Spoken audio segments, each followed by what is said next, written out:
کے تعلق سے تمہارا کیا عقیدہ؟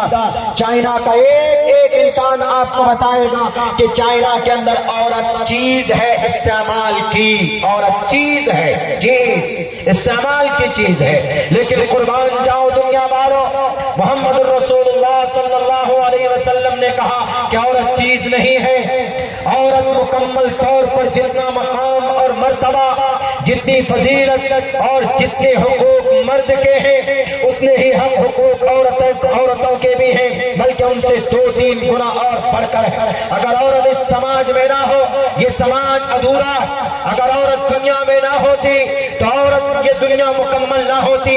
اللہ تبارک و تعالیٰ نے اس دنیا کو مکمل کرنے کے لیے عورت کو بھیجا ہے۔ عورت کا ناجائز استعمال آج بھی ہوتا ہے۔ جھوٹے ہیں یہ لوگ جو بولتے ہیں کہ بیٹی بچاؤ بیٹی پڑھاؤ، صرف زبان میں ہے دعویٰ، زبانی دعویٰ والا، زمینی اعتبار سے یہ لوگ کھوکھلے ہیں۔ تقریباً 50,000 بچیاں اپنی پیٹ کو پالنے کے لیے اپنی عزت کی نیلامی کرتی ہے سڑکوں کے اوپر۔ تباہی بنی بیٹھی، کیا آپ کے مدھیہ پردیش شہر میں نہیں؟ کیا آپ کے یہ آپ کے ایم پی مدھیہ پردیش کے اندور میں نہیں؟ کیا آپ کے اور بھی بہت سارے شہر ہیں اسی اسٹیٹ کے، اور بہار چلے جائیں اور بنگال چلے جائیں، جھارکھنڈ چلے جائیں، اتر پردیش چلے جائیں، 50,000 لڑکیاں جو گنی جا سکتی ہیں جو اپنی عزت کو بیچ کر تب اپنے گھر کا چولہا جلاتی۔ کہاں گئے یہ لوگ دعویٰ کرنے والے کہ بیٹی کو بچاؤ بیٹی کو پڑھاؤ؟ ابھی بیٹی بھی 1.5 مہینے سے بیٹیاں جنتر منتر پر ان کو انصاف نہیں مل رہا۔ اگر ہمارے نبی ہوتے تو نبی پاک علیہ السلام ہاتھ پکڑ کر کہتے کہ بیٹیوں تمہارے ساتھ کس نے ظلم و زیادتی کی ہے، فوراً میدان عدالت میں ان کو لایا جاتا۔ اسلام کا یہ نظام یہ سسٹم ہے، یاد ہوگا اسلام عدالت پر بلیو کرتا، اسلام سچائی پر بلیو کرتا، اسلام کسی ایم پی یا چیف منسٹر کو نہیں دیکھتا۔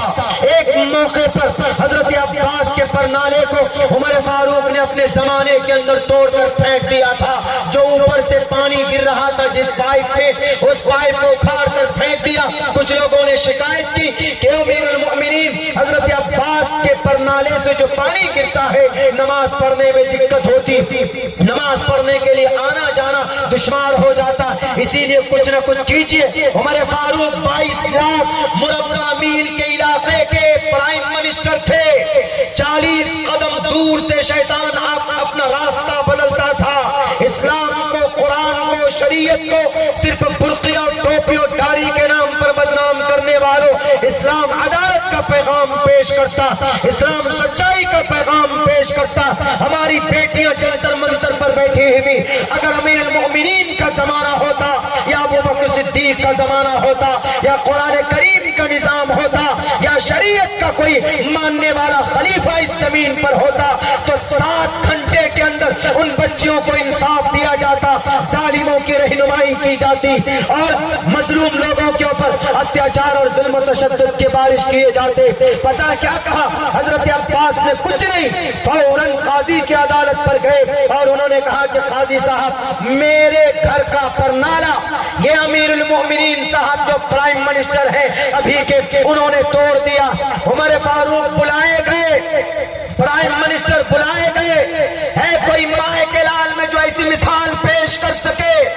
ایک صرف اسٹیٹ ایک ڈسٹرکٹ کا وہ ایم پی صاحب ہے تو انصاف بیٹیوں کو نہیں مل رہا ہے۔ عمر فاروق رضی اللہ تعالیٰ پرائم منسٹر ہے، بلکہ 22 لاکھ مربع میل کے علاقے، ایران، شام، افریقہ اور فلسطین، بیت المقدس، ان جگہوں کو فتح کرنے والے عمر فاروق نے یوں نہیں کہا کہ عباس تمہیں نہیں معلوم میرے فیصلے پر تم اعتراض کرتے ہو، تم نے کیوں کیس کیا مجھ پر نہیں؟ فوراً کورٹ پر پہنچتے، عدالت میں پہنچتے اور کٹگرے میں کھڑے ہو کر سامنے حاضری دیتے ہیں اور قاضی پوچھتا ہے کہ عباس کیوں تم نے کیس فائل کیا عمر فاروق پر؟ حضرت عباس کہتے ہیں کہ قاضی صاحب، جسٹس آف اسلام، ایک جج صاحب، مائی لارڈ، قاضی اسلام کو آج کے جو قاضی ہوتے ہیں یہ اصل میں جسٹس آف اسلام ہوتے ہیں، اسلام کے جج ہوتے ہیں، شریعت کے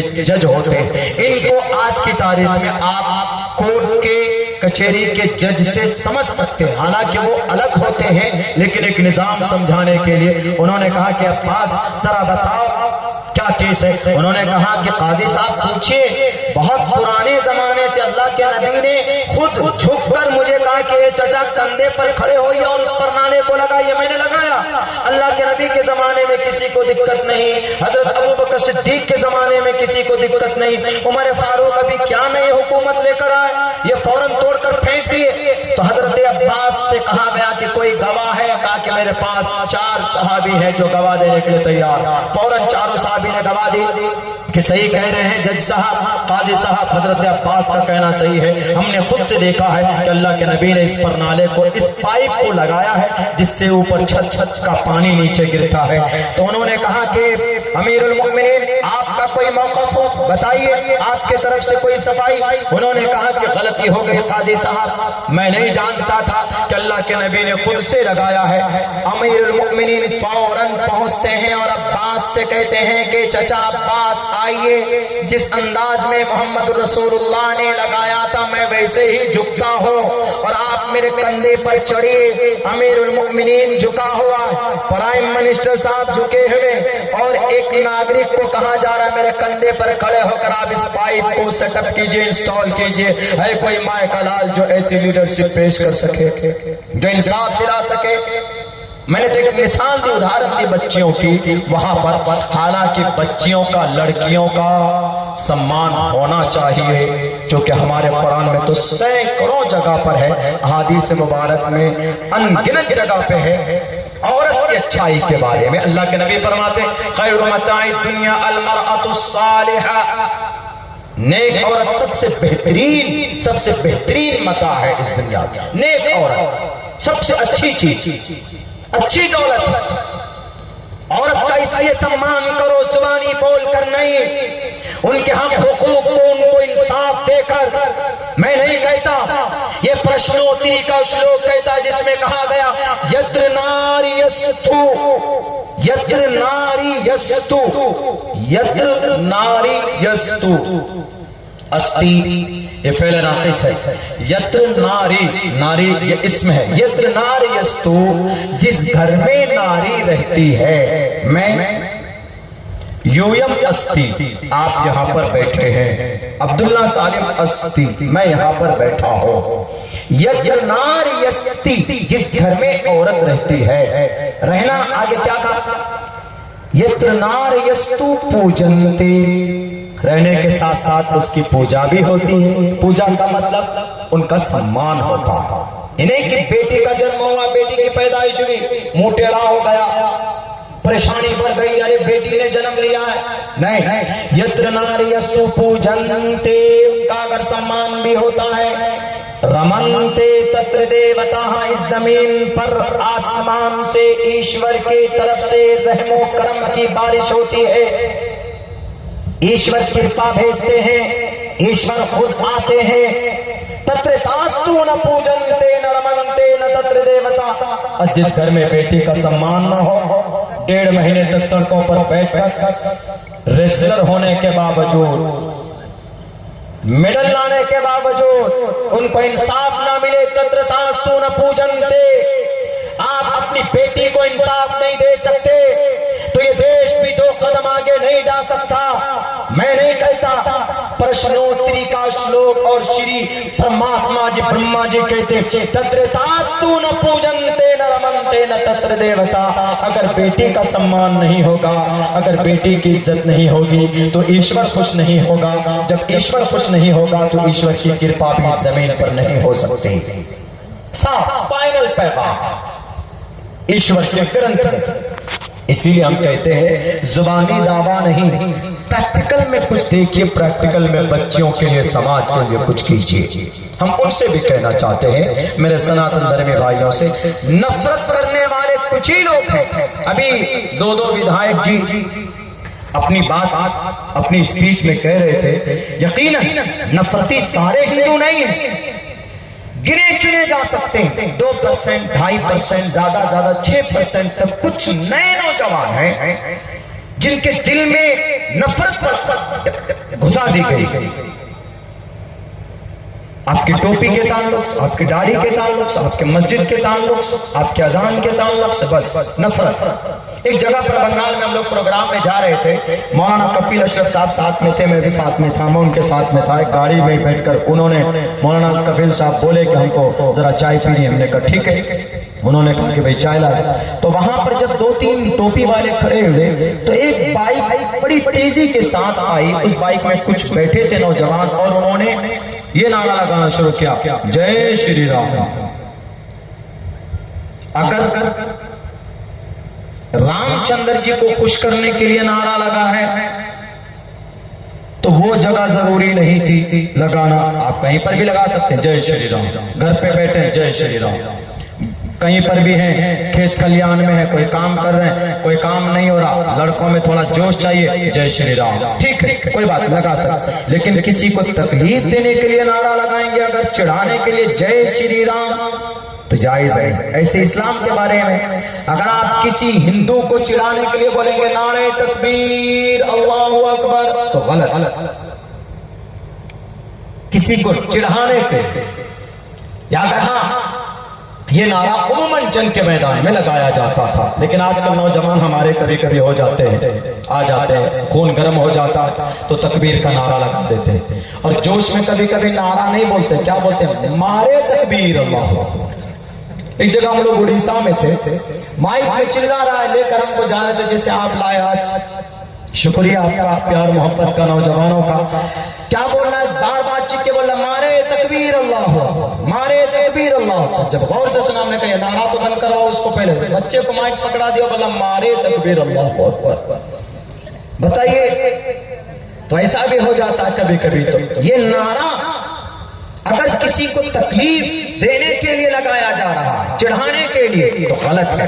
اسلام میں کسی کو زبان سے، کسی کو ہاتھ سے، کسی کو پیر سے تکلیف نہیں دی جا سکتی۔ المسلم من سلم المسلمون من لسانہ و یدہ، سچا مسلمان وہی ہے جو اپنی زبان سے، اپنے پیر سے، ہاتھ سے towards fellow Muslim does not harm towards fellow Muslim، کسی دوسرے کو تکلیف نہیں پہنچنی چاہیے آپ کی زبان سے اور آپ کے ہاتھ اور آپ کے پیر سے۔ یہ شریعت ہے ہماری، شریعت کسی کے اوپر بوجھ نہیں ہے۔ وَمَا رَبُّكَ بِظَلَّامٍ لِّلْعَبِيدِ، لیکن کیا بنا دیا گیا ماحول اس دیش میں، یہ ماحول بنا دیا گیا ہے کہ قرآن کا مطلب، شریعت کا مطلب، ابھی جیسے بولے شاعر ناظم صاحب نے بھی بولا، اپنے اشعار میں بھی وہ بولے کہ لاشیں بچ جائیں گے ہم شریعت سے کبھی کمپرومائز نہیں کر سکتے، اور ابھی ودھائک جی بھی نے بھی بولا کہ ہم شریعت مٹنے نہیں دیں گے۔ لوگ اس شریعت کو کیا سمجھتے پتا، شریعت کا مطلب ہے یہ کوئی طالبانی قانون، کوئی ایسا قانون جو بہت خطرناک ہے، جو اللہ کی طرف سے، اسی کو شریعہ قانون بولتے، اور کان کھڑے ہو جاتے۔ ارے شریعہ قانون کا مطلب نہیں سمجھتے، شریعہ قانون کا مطلب امن و امان قائم کرنا، اللہ کے بندوں کو اللہ تک پہنچانا، اس کو شریعہ قانون بولتے ہیں۔ زنا سے کیسے بچیں گی بیٹیاں، اس زنا سے بچانے کے طریقے کو شریعہ قانون بولتے ہیں۔ سود سے سماج کا کتنا نقصان ہوتا ہے، سود کی برائی کو بیان کرنے والے نظام کو شریعہ قانون بولتے ہیں۔ نفرت کے بازار کو کیسے ختم کیا جائے، دوستی کے اندر تبدیل کی جائے، اس سسٹم کو، اس نظام کو، اس سنت کو، اس حدیث کو شریعہ قانون بولتے ہیں۔ اپنے دیش سے کیسے محبت کی جاتی ہے، 65,000 علماء کرام کی قربانیاں، ان کی شہادت دے کر دیش کو بچانے کے لیے، اس کو شریعہ قانون بولتے ہیں۔ اپنے پڑوس میں کوئی آدیواسی ہو، دلت ہو، ہندو ہو، نان مسلم ہو، کرسچن ہو، جین ہو، بودھ ہو، کنفیوشنزم ہو، آشوریو ہو، شنٹو ہو، کوئی بھی ہو، ان کے ساتھ بہتر معاملہ اور برتاؤ کرنا، اس کو شریعہ قانون بولتے ہیں۔ اللہ کی قربت حاصل کرنے کے لیے نماز پڑھنا، اس کو شریعہ قانون بولتے ہیں۔ ریپسٹ کو سزائے موت دینا، ان کو کافر کردار تک پہنچانا، اس کو شریعہ قانون بولتے ہیں۔ اور یہ گناہ نہیں ہے اگر کوئی زنا کرتا ہے، ریپ کرتا ہے۔ پوچھو ہمارے بھارت کے سابق راشٹرپتی ڈاکٹر لال کرشن اڈوانی جی سے، ان سے آسک دا پرسن، کسی آدمی نے پوچھا کہ لال کرشن اڈوانی جی ذرا آپ ہمیں بتائیے کہ زنا کرنے والے جو ریپسٹ ہوتے ان کو کیا سزا ملنی چاہیے؟ انہوں نے کہا کہ should be death penalty، سزائے موت ملنی چاہیے۔ کسی نے کہا کہ زنا کوئی ایسا نظام نہیں ہے سر کہ جس سے یہ زنا ہو ہی نہ، تو انہوں نے کہا کہ I don't have any kind of idea، میرے پاس کوئی ایسی، میرے نالج میں نہیں ہے کوئی ایسا نظام کہ جس کو لاگو کرنے کے بعد زنا سے ہمارے نوجوان بچے بچیں۔ پوچھے دنیا کی تاریخ سے، پوچھے بائبل سے، متا سے، مرقس سے، لوقا سے، لوقا یوحنا برنیاس سے، تالمود سے، رگ وید سے، اتھروید سے، سام وید سے، یجروید سے، رگ وید، رامائن، مہا بھارت، گیتا، 7 پران 7 شاستر 18 پران سے پوچھئے، دنیا کی کوئی کتاب آپ کو زنا سے بچنے کا راستہ نہیں بتائے گی۔ میڈیا والوں اچھل کر بولنے سے پہلے آج سوال کا جواب دو کہ زنا سے بیٹیوں کو کیسے بچائیں، زنا سے نوجوانوں کا راستہ کیسے بدلا جائے۔ ہے تمہارے پاس کوئی نظام؟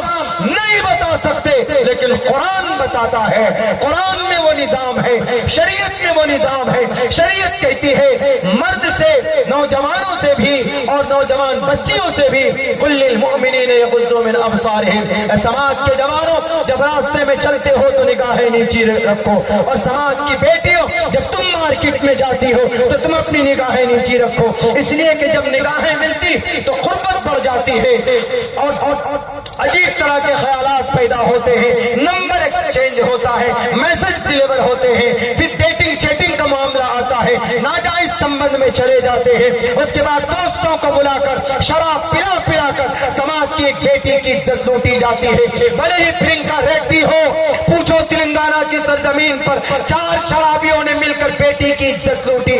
اگر اسلامی نظام اور سسٹم اور شریعت کا نظام ہوتا تو وہیں پر چوراہے پر کھڑے کر کے ان کو سنگسار کر دیا جاتا تاکہ آنے والی کوئی نسل سماج کی کسی بیٹی کے ساتھ کھلواڑ نہ کر سکے۔ لیکن اسلام کہتا اس سے پہلے بیٹی پردے میں اگر رہے، بیٹی کی نگاہ کسی سے نہ ملے تو زنا تک معاملہ نہیں پہنچے گا۔ جب بیٹی پردے میں ہوگی تو زنا نہیں ہوں گے، اور جب زنا نہیں ہوگا تو پھر سزائے موت بھی نہیں ہوگی۔ کتنا اچھا نظام ہے زنا سے بچانے کا قرآن کا، شریعت کا۔ شریعت اس کو بولتے ہیں۔ شریعت کا یہ مطلب نہیں نعرے تکبیر اللہ اکبر تلوار لے کر نکل جاؤ، غلط بات ہے۔ اور عورت کو پردے میں رہنے کے تعلق سے صرف قرآن کا آرڈر نہیں ہے، رگ وید کا منتر کہ ہیتو برہم گتستانتی ستسنگتر دان وچارتوشا، ماتے کوشل پکو، اس سماج کی مائیں بہنیں اپنی خوبصورتی کو ڈھانک کر چلو۔ قرآن میں تو ہے ہی، لیکن سنسکرت میں بھی ہے، رگ وید میں بھی ہے۔ اگر کسی کو قرآن کی آیت پر اعتراض ہے تو رگ وید کے اس منتر پہ بھی اعتراض ہونا چاہیے۔ دوسری بات، لیکن غلط فہمی کون؟ یہ چوتھے استمبھ میڈیا والے غلط باتیں چھاپ دیتے ہیں۔ یہ دیکھیں مولانا لوگ شریعہ قانون کا ڈیمانڈ کر رہے ہیں، ہم تو یہ کہتے ہیں شریعہ قانون ایک مرتبہ ان کے کچھ پروسیس کو سسٹم کو لاگو کر کے دیکھ لیجیے۔ میں قسم کھا کر کہنے کے لیے تیار ہوں، اگر قسم کھا کر بولو تو ہانس نہیں ہوں گا، 1 سال کے اندر سارے کرائم، سارے گناہ، زنا کے واردات، مرڈر وغیرہ، یہ سب کم سے کم 50% تو کم ہو ہی جائے گا۔ کیوں ہوگا؟ سسٹم، نظام۔ چوری کرتا کوئی ہاتھ کاٹ، السارق والسارقۃ فاقطعوا ایدیہما۔ کسی آدمی نے کہا کہ مولانا قرآن کا آرڈر ہے، یہ تو اتنا خطرناک آرڈر ہے، چوری کرنے والے کا ہاتھ کاٹا جائے گا، اسی لیے تو ہم لوگ بولتے ہیں کہ شریعہ قانون ہے یہ۔ ارے بھائی لگ رہا ہے ہاتھ ہی کاٹنے کا آرڈر دیا ہے، جان مارنے کا آرڈر نہیں دے رہا ہے۔ جس کی چوری ہوتی اس سے پوچھیں، میری چوری ہوئی اس مہینے کی 9 تاریخ کو، میرا لیپ ٹاپ چوری ہوئی، میرے ٹوٹل ڈاکومنٹس چوری ہوئے۔ مجھ سے پوچھتا نا اگر اس وقت میں مولانا اگر وہ چور پکڑا جاتا تو کیا کرتے؟ ہم نے کہا کہ ہمارے قرآن نے تو صرف کہا کہ ہاتھ کاٹو، میں ہوتا تو میں کہتا اس کا دونوں ٹانگ بھی کاٹو۔ 11,000 کتابیں میری لیپ ٹاپ میں تھی، وہ لے کر چلا گیا، pan card, Aadhaar card, D L driving license, سارے documents, credit card, debit card سب لے کر چلا گیا ایک جھٹکے۔ نئی شیروانی میں نے بنائی تھی، سو پہنا بھی نہیں تھا، لے کر جا ہی رہے تھے، گھر سے نکلے تھے، کم وقت بیگ لے کر چلا۔ پیسہ اس میں کتنا، ہم مولانا کے پاس کتنا پیسہ ہوتا؟ زیادہ 100 200 500 1000 2000 مل جائے۔ اگر ان کو چوری ووری کرنا ہے تو ودھائک جی لوگوں کی چوری کرے تو کچھ ہاتھ بھی لگے، نیتاؤں کے بھی۔ ہم لوگوں کے پاس کیا نہیں، ماتر 6 روپے پڑا ہوا تھا اس بیگ میں، 6 روپے۔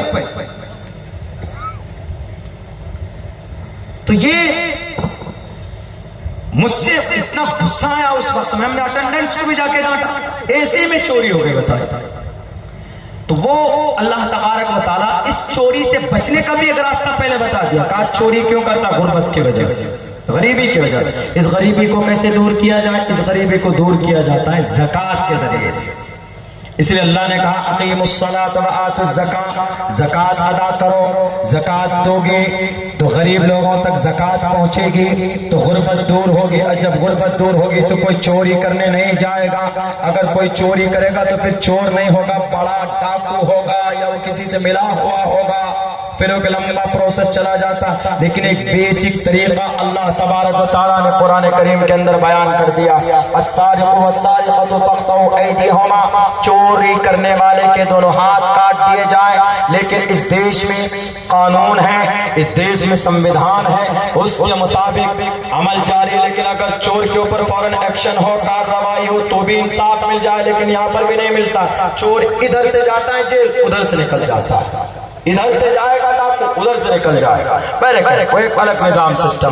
لیکن جو ہمارے پاس شریعت ہے، قرآن ہے، بہترین کتاب ہے، دنیا کے سارے سمسیا کا سمادھان اس کے اندر ہے۔ لوگ بولتے ہیں کہ مولانا ابھی کچھ دنوں پہلے بہار کے اندر ایک مدرسہ چلایا گیا، اور آسام کے اندر تو جناب تقریباً 903 مدرسے بند کر دیے گئے۔ پتہ ہے کیوں؟ وہاں کے چیف منسٹر صاحب نے کہا کہ ہم کو مولانا نہیں چاہیے، ہم کو قاری نہیں چاہیے، ہم کو عالم نہیں چاہیے، ہم کو حافظ نہیں چاہیے، ہم کو ڈاکٹر چاہیے، ہم کو پائلٹ چاہیے، ہم کو IAS کے اندر بچے چاہیے، سول سروسز میں ہمیں بچے چاہیے، ہمیں ویگیانک چاہیے، ہم کو بس اس لائن میں چاہیے، ہم کو مفتی صاحب نہیں چاہیے، ہم کو عالم نہیں چاہیے، اس لیے مدرسہ بند کرو، ہم کالج بنائیں۔ اچھی بات، اگر آپ کا یہ مقصد ہے تو بنائیے، بہت اچھی بات۔ لیکن کیا قرآن کریم پڑھ کر صرف عالم حافظ بنتا ہے؟ کیا قرآن کریم پڑھ کر کوئی بچہ ڈاکٹر نہیں بن سکتا؟ کیا قرآن پڑھ کر کوئی بچہ پائلٹ نہیں بن سکتا؟ کیا قرآن پڑھ کر کوئی بچہ ہمارا ویگیانک نہیں بن سکتا؟ غلط بات۔ قرآن کی تاریخ ہے یہ، قرآن صرف عبادت کی کتاب نہیں ہے، قرآن کریم صرف نماز میں پڑھنے کی کتاب نہیں ہے، قرآن کریم صرف یاد کر کر حافظ بن جانے کے بعد میدان محشر میں جنت میں جانے کا سرٹیفکیٹ کے لیے نہیں ہے، بلکہ قرآن سمسیا کا سمادھان ہے۔ قرآن کریم وہ کتاب ہے جو صرف مسلمانوں کے لیے نہیں ہے، بلکہ قرآن ہر انسان کے لیے۔ قرآن ظلم و زیادتی کا آرڈر نہیں دیتا۔ آپ تاریخ اٹھا کر پڑھیے، آج کی تاریخ میں کیمبرج اور آکسفورڈ یونیورسٹی میں کتاب پڑھائی جاتی، اس کتاب کا نام القانون ہے۔